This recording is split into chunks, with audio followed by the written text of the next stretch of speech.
There's this really weird economic puzzle playing out right now in California's Central Valley. The housing market there has gone from being absolutely red hot to this bizarre frozen stalemate where almost nothing is moving. To really get how we got here, we've got to go back to the frenzy that started this whole thing. So, to understand the freeze, you first have to understand the frenzy that came right before it. See, during the pandemic, Fresno basically became a magnet for Bay Area tech workers. They were flush with cash and suddenly had all this remote work flexibility. So they started trading in their tiny city rentals for these big, sprawling homes, and, well, as one local realtor put it, the market just went nuts. But that feeding frenzy, it's completely given way to a deep freeze. That well of out-of-town buyers has pretty much dried up, sales are absolutely plummeting, and get this, the number of unsold homes has skyrocketed by 110% since its low point in 2021. The market has slammed on the brakes hard. And this is where things get really strange. I mean, with sales falling off a cliff and all these houses just sitting there, you'd expect prices to drop, right? But they're not. They're just stuck. So what on earth is going on here? Well, the answer isn't simple. It's actually a three-way standoff between buyers, sellers, and builders. It's like each group is locked in a staring contest with the others. And to really understand this freeze, we have to look at what's motivating each of them. All right, let's start with the buyers. They're essentially on strike. They see the market slowing down and they're just holding out, thinking, prices have to come down eventually. But maybe more importantly, they are just completely priced out of the market as it is right now. And here's the number that stops them dead in their tracks. The average home price in Fresno is hovering just over $500,000. For the typical local family, that is a massive, massive barrier. And this is where the math just completely falls apart.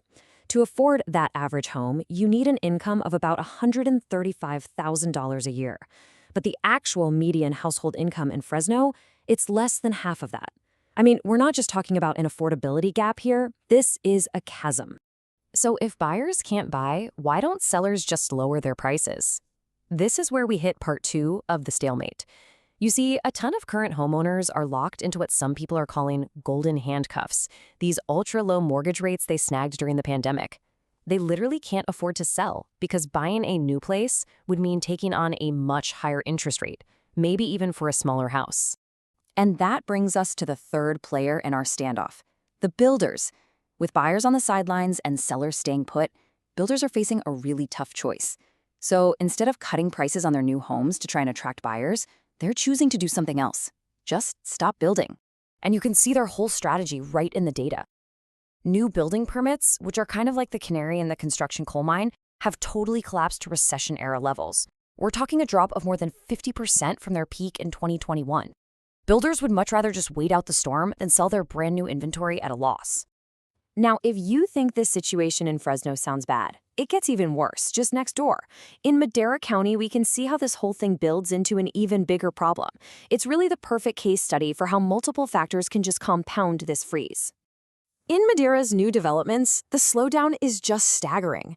Home sales have plunged a whopping 80% from their peak just last year. That's not a slowdown. That's a full-stop collapse in demand. And the homes that are for sale? Yeah, they're just sitting there. The average time a home sat on the market last month was 83 days. That is nearly 3 months of waiting for a buyer who, in a lot of cases, never even shows up.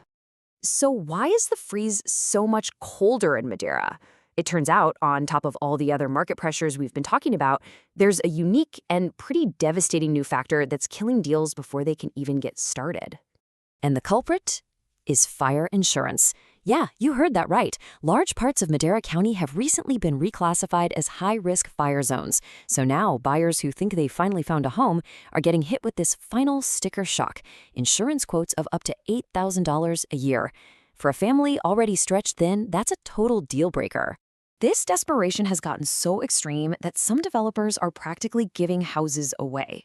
There's one builder offering up to $55,000 off a model home and is even throwing in all the furniture. Their message is literally, just give us an offer, we don't care. And still, the house sits, unsold. Now, I know what you're probably thinking. All this talk of a housing market in trouble, it probably has you thinking about the crash of 2008. But it is so important to understand that what's happening today is fundamentally different. And here is the key distinction. The 2008 crash was triggered by a flood of foreclosures. That was caused by all those adjustable rate mortgages that suddenly became unaffordable. Today's market is defined by the exact opposite. Most homeowners have stable, low, fixed-rate mortgages that can afford to stay put. So there's no big wave of cheap foreclosed properties hitting the market. It's not a crash, it's a freeze. So what we're left with is this new reality, a market in a tense standoff. Buyers can't afford to buy, sellers can't afford to sell, and builders are refusing to build until one of the other sides finally blinks first. And if you're a buyer out there waiting for some massive price correction, history suggests you'll be waiting a very long time. Even in a full-blown recession, home prices historically only dip by about 3%. That's barely a rounding error compared to the kind of drop that's needed to restore affordability in Fresno. And this leaves us with the final, crucial question. If a recession won't do it, what could? What kind of event would be powerful enough to break this deadlock and send prices tumbling back down to where they were before the pandemic?